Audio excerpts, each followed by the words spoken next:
5 after 10. It's August 26th. A quiet piece. We'll see how I can do on this tonight here.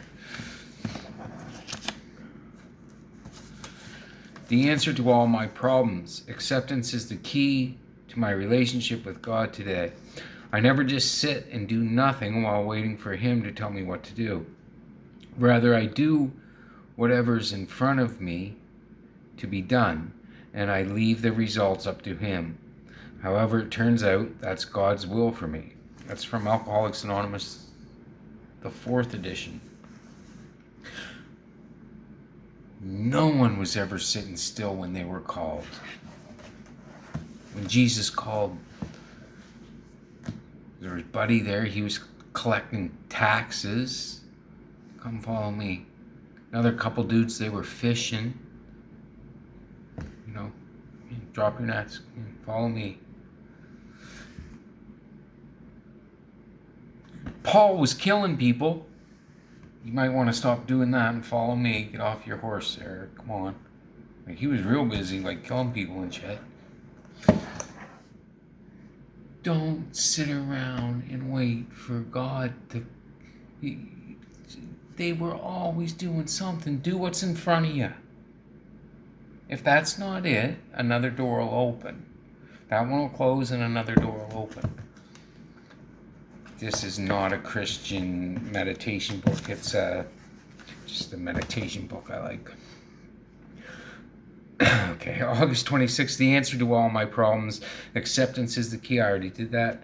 One of the early concepts introduced when I made it to CA was acceptance, being the answer to all my problems, no matter their origin. My sponsor guided me through the big book story written by the doctor who was an alcoholic and an addict, and the well-known acceptance passage where it originates. It turns out this individual had in fact spoken at many CA conventions and workshops. In my early step work, I found it helpful to study these passages, learning to incorporate the acceptance principle into my recovery. From this work, I discovered much about myself. Some basic points made sense right away, specifically until I could accept my addiction. I could not stay clean and sober. Furthermore, I must accept the precepts, and nothing in God's world happens by mistake, that it is all linked together in the big picture. If I want to be happy, I must completely accept life on life's terms. Simple enough. The harder parts were much more confusing at the outset. For example, perhaps the best thing of all for me to remember is that my serenity is inversely proportional to my expectations. I am guided to concentrate on what needs to be changed in myself and my attitudes versus what the world should be doing different.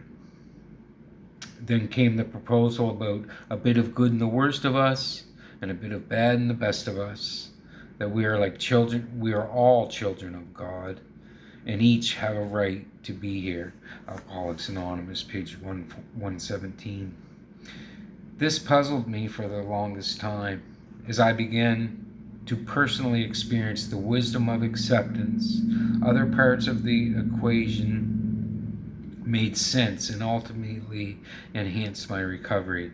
Today I understand the acceptance is a journey and an ongoing process. Acceptance has to be applied over and over again to each new challenge and condition in every part of my life. In recovery, if practiced well, acceptance becomes an instinctive response.